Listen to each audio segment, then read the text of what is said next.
Assalamualaikum warahmatullahi wabarakatuh. Alhamdulillah rabbil alamin.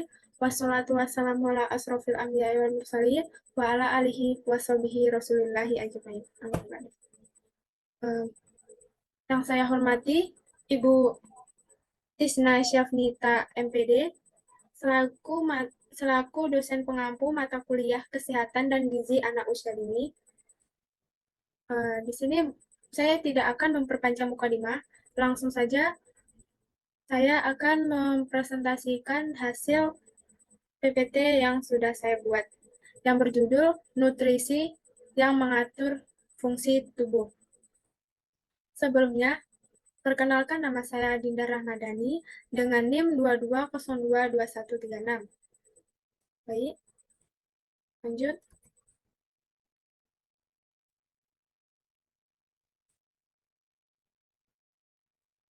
Pengaturan fungsi tubuh merupakan proses yang sangat kompleks.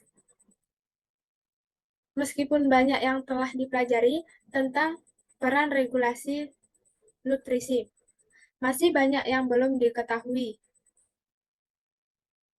Penting untuk diingatkan bahwa nutrisi dan fungsi sangat terkait erat. Bahwa tidak ada satupun nutrisi yang dapat berfungsi sendiri. Oleh karena itu, pengaturan fungsi tubuh seringkali tergantung pada ketersediaan banyak nutrisi.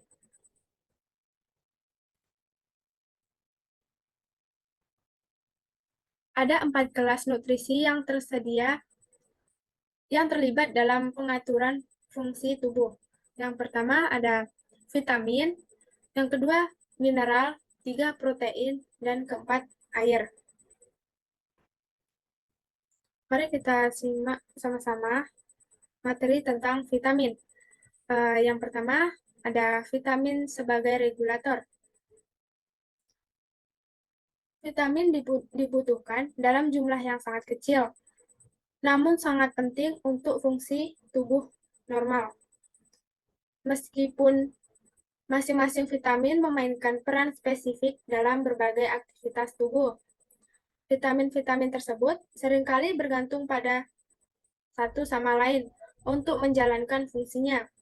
Misalnya, vitamin tiamin dan niacin, keduanya dibutuhkan sebagai koenzim penting untuk pelepasan energi. Namun, tiamin tidak dapat berfungsi menggantikan niacin, dan niacin juga tidak dapat berfungsi jika tidak ada aksi tiamin pada langkah sebelumnya.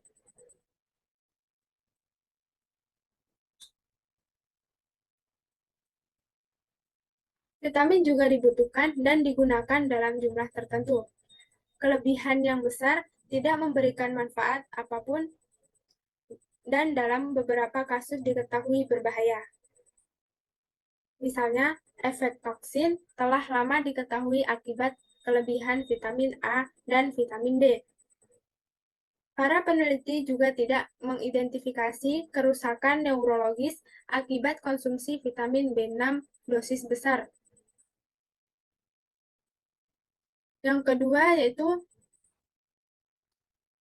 vitamin dalam metabolisme energi. Pelepasan energi secara perlahan dan stabil penting untuk memenuhi dan mempertahankan kebutuhan tubuh. Jika energi dilepaskan secara sembarangan, sebagian besar energi akan hilang dalam bentuk panas.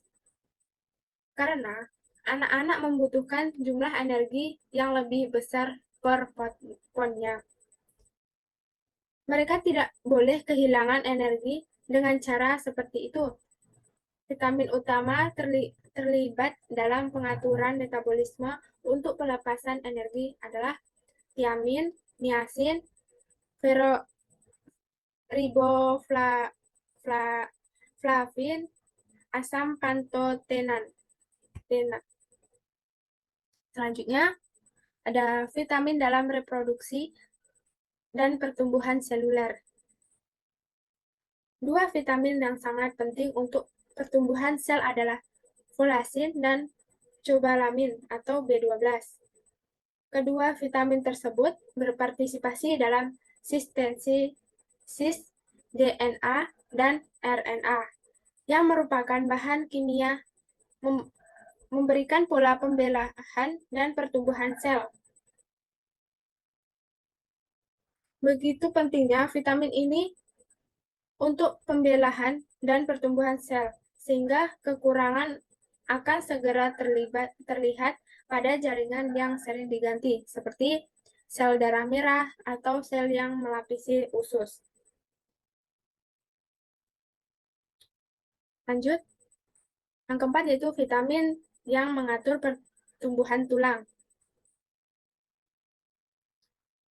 Mineral kalsium dan fosfor merupakan komponen struktural utama tulang dan gigi. Namun, pertumbuhan tulang juga bergantung pada sejumlah nutrisi lain sebagai pengaturannya, antara lain vitamin A, C, dan D. Vitamin A mengatur penghancuran sel-sel tulang tua dan penggantiannya dengan sel-sel baru. Proses ini dikenal sebagai remodeling. Vitamin C berfungsi dalam dua cara dalam pembentukan jaringan tulang, menjaga kelarutan kalsium sehingga lebih tersedia untuk diserap, membantu pembentukan kolagen, dasar protein fleksibel yang menjadi tempat penyimpanan fosfor dan kalsium.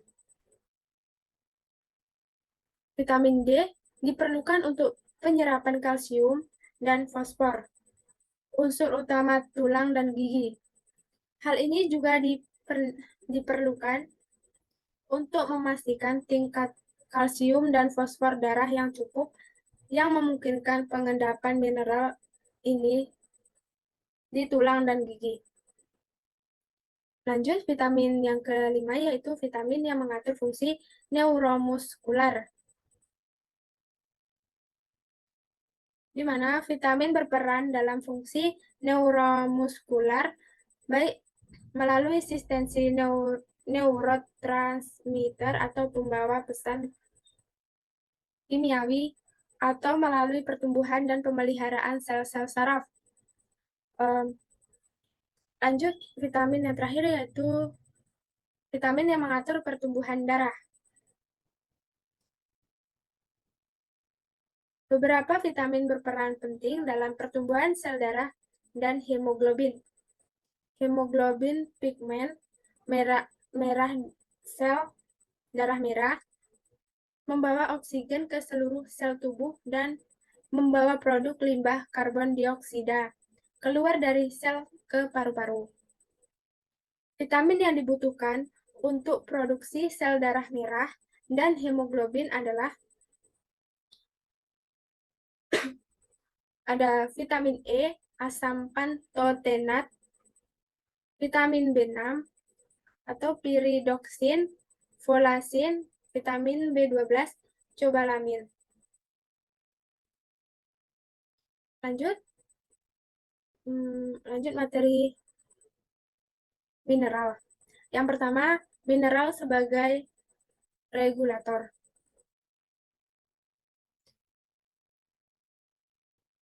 Mineral yang terlibat dalam proses regulasi biasanya merupakan bagian dari enzim atau koenzim, atau dapat mengkatalisis aksinya, dan oleh karena itu dibutuhkan dalam jumlah yang jauh lebih kecil dibandingkan yang dibutuhkan untuk membangun atau memperbaiki jaringan tubuh. Yang kedua yaitu vitamin dalam metabolisme energi. Mineral juga berperan penting dalam pelepasan energi yang stabil, efisien, proses metabolisme, energi atau produksi, penyimpanan, dan pelepasan, bergantung pada jumlah yang cukup, seperti fosfor, magnesium, yodium, dan zat besi.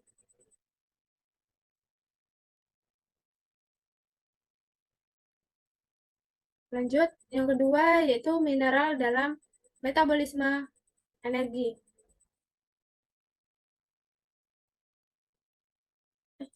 Yang ketiga, mineral dalam seluler reproduksi dan pertumbuhan. Mineral yang dibutuhkan untuk reproduksi dan pertumbuhan sel meliputi fosfor, magnesium, dan seng. Fosfor adalah komponen struktural DNA dan RNA. Magnesium diperlukan baik untuk sintesis DNA maupun sintesis protein dari pola yang disediakan oleh DNA, yang berfungsi sebagai bagian dari sistem enzim yang harus aktif selama sintesis DNA dan RNA. DNA memungkinkan sel untuk bereproduksi dan mensistensi protein yang dibutuhkan untuk pertumbuhan. Lanjut, yang keempat yaitu mineral yang mengatur fungsi neuromuskular. Transmisi impuls saraf dari sel saraf ke sel saraf atau dari sel saraf ke otot bergantung pada adanya natrium, kalsium, kalium, dan magnesium. Lanjut yang terakhir yaitu mineral dalam pembentukan darah. Beberapa mineral memainkan peran penting dalam pembentukan dan pemeliharaan darah yang sehat, yang bertanggung jawab untuk mengangkut semua mineral pengatur ke seluruh tubuh. Zat besi merupakan bagian struktural dari hemoglobin yang merupakan komponen utama darah. Tembaga membantu penyerapan zat besi dan penggabungannya ke dalam hemoglobin. Kalsium juga diperlukan untuk produksi zat yang memicu pembekuan darah. Lanjut, protein. Protein adalah satu-satunya kelas nutrisi yang dapat menjalankan ketiga fungsi umum nutrisi. Mereka membantu dan memperbaiki jaringan tubuh.